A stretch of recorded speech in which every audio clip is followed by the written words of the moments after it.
Good morning everyone and welcome to episode 23. Today is a published day, which means I am excited and nervous. At 9 o'clock this morning, the first part of the office build goes live. I've gone with 9 o'clock even though the majority of my audience is online at night. This is a metric that YouTube gives you because I'm trying to make my main audience or shift my main audience from a US audience to an Australian audience. I get that YouTube is a global game, but something that I learned from my time as a musician is that when you try to expand your reach, you start local and then you get further and further and further out. There's no good trying to go for international markets or audiences when you aren't able to conquer your own backyard. So a lot of people will say, publish your video at the time when the majority of your audience is online, just so that you can give your new video legs to really get going. But I'm trying to make sure that I service the Australian audience first and then worry about the international. I'm not saying it's definitely going to work, but that is the theory. I realized that I still haven't actually talked about this video, the one with the reptile enclosure. This video did really well. Like, this has been my best video in the last few years. 48,000 views. I don't even remember the last time I got a video that did that well. But what I've noticed is the views have just dropped off now. I'm getting 50 views every 2 days. So it's amazing how, yes, the video can do well, but to keep it going, to keep that momentum, it's got to be something different. So you can see it's all back to steam bending now. So clearly YouTube is seeing that's my niche. That's where I fit in. So if I focus on steam bending, they will continue to push my content. Okay, we are live and let's see how we're doing. The video's been going for 7 minutes, so it's not gonna have a whole lot of views or analytics going. But that's basically what I want to see there. So you can see it's saying the same as usual. I don't want it to be below, obviously, but in a few hours, I'm going to really start to pull up some metrics. One of the things that you'll hear most YouTubers will do, and I completely agree with this, I'm the same, is in those first few hours, any comments, they immediately get responded to, particularly if it's a question. You're sort of nurturing the idea that as soon as my video comes out, the people who are the most interested are the ones who are going to comment first. So those are the people that I really want to take care of the most. So they will always get a response straight away. Then over time, into the sort of 48-hour, 3-day range, then I'll start to relax a little bit more with replying to comments. Now I'm going to go in and find the thumbnail that I used for the video. This one, I'm going to send this to myself, and then that will be published to a story on Instagram. I'll also take a few clips from the full video and turn it into a vertical video and then post these as shorts. So these are to bring any shorts audiences, because shorts videos can often do quite well, bring that audience across to my long form content. In the last video I did, I think, it wasn't more than 50 views, so it's not a lot that will come from the short to the main video, but it is something. All right, I now have 4 videos that I'm going to post, 4 shorts that I'm going to post, and that will help promote the video a bit more. I'll also post them to Instagram and probably to TikTok as well, and then hopefully that will just generate some more traffic to the main video. And that now means that it's time to go down to the workshop and actually do some woodworking. I'm excited. So on the agenda today, and for the rest of this week, because I really need to get this done, is to get the glue, is to get this silky oak top glued up. So I've got a lot of the main strips done, so that's ready to go through the thicknesser. You can see I've been epoxying some of the holes, some of the cracks. I've done some of these smaller pieces that now total the full width. So I've got all the timber that I need. Now I've just got to get all the wide panels glued up and then get those glued together.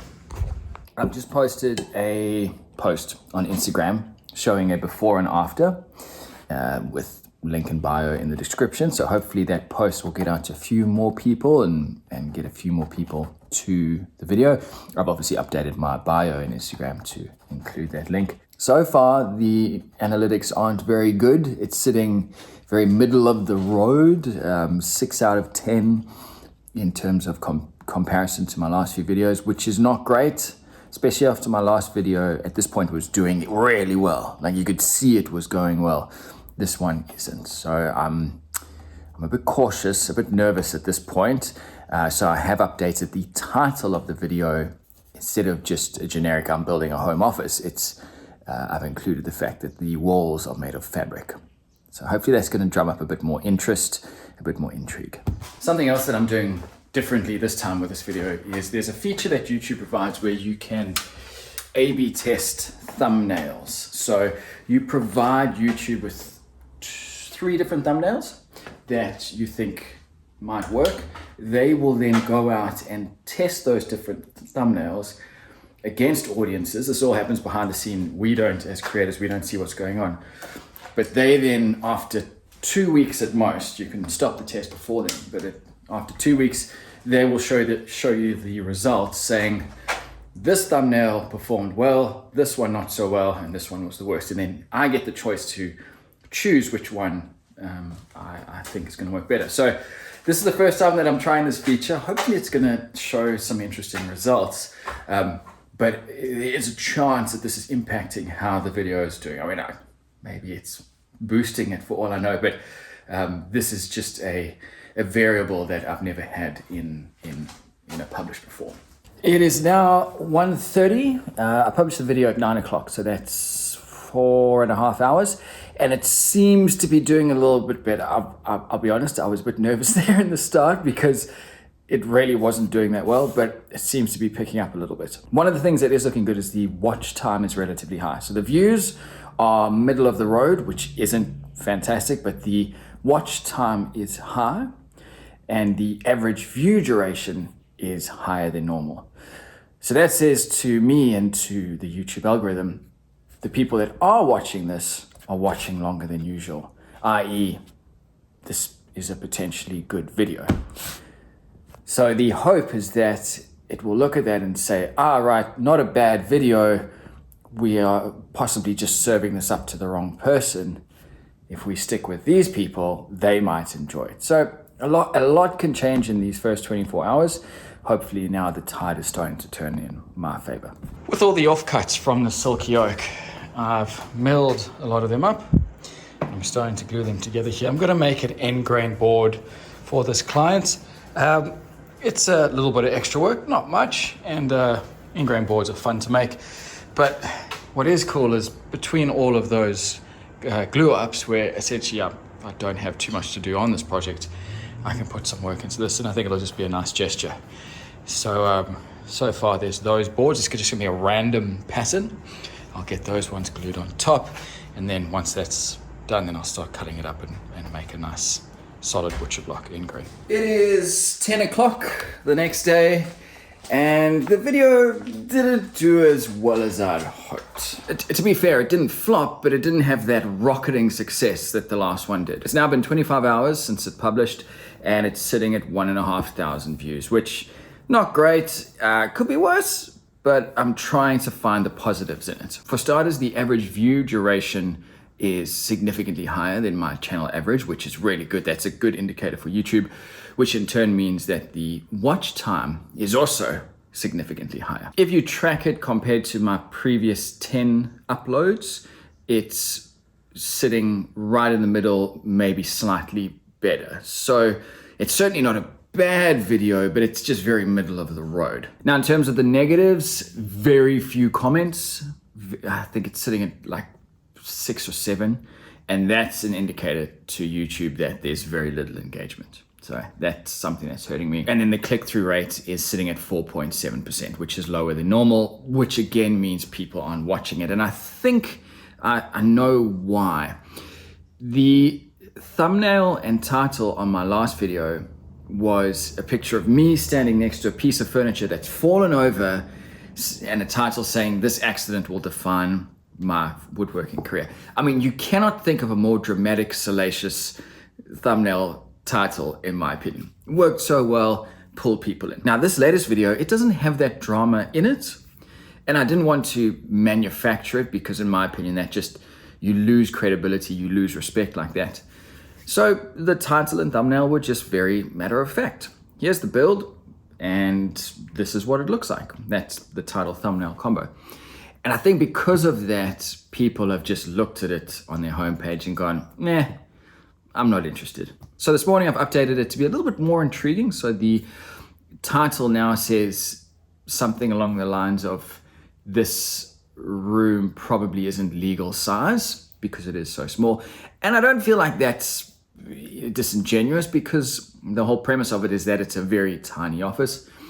So we'll see. Hopefully that'll generate a bit more interest. But in other news, and the main reason why I pulled out the camera this morning to talk is, as of yesterday, the Celery Top Shop website and store, everything has closed. This isn't something that needs to be delved into really. Essentially, the business has run its course.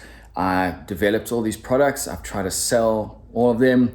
I haven't been able to for various reasons, and that is something that could be worth talking about, but at this stage I just want to move on from it. Not because I'm upset about it or because there's any bitterness towards it. It's just it was an attempt at building something. It didn't work. Now let's move on. But I did want to just mention it because it was an entire year of my life that was dedicated to this, and I put a lot of effort into it. So when I hit the button to not renew the domain yesterday, there was a little part of me that was like, oh, you know, this could have been something. But I'm trying to keep in mind that most entrepreneurs out there, certainly from the ones that I've spoken to or read about or watched videos on, there are multiple failed businesses leading up to the one that works. So I don't want to spend too much time worrying about this or trying to figure out where the issues were. I've got a basic idea of what went wrong, and that's all there is to it. Time to move on to the next thing. I'm still going to hold on to the little bits of memorabilia, and I do actually have some of the celery top left over. I've got this block here, and there's all these strips at the back, but that's part of a build that I haven't got to yet. So maybe in the future I'll build something more out of it, but I'm kind of happy now to just let it go and it not be a part of my day-to-day. So, you know, essentially this didn't work. I don't want to drag this around with me. But yeah, it's the end of something big that I put a lot of effort into. Good morning, everyone. It is a chilly 18 degrees, but feels like 10 here in the tropical northern city of Townsville. I don't even remember the last time I put on a jumper and I have cold hands. These are all very novel feelings for me. Yeah, hey. Very, very exciting.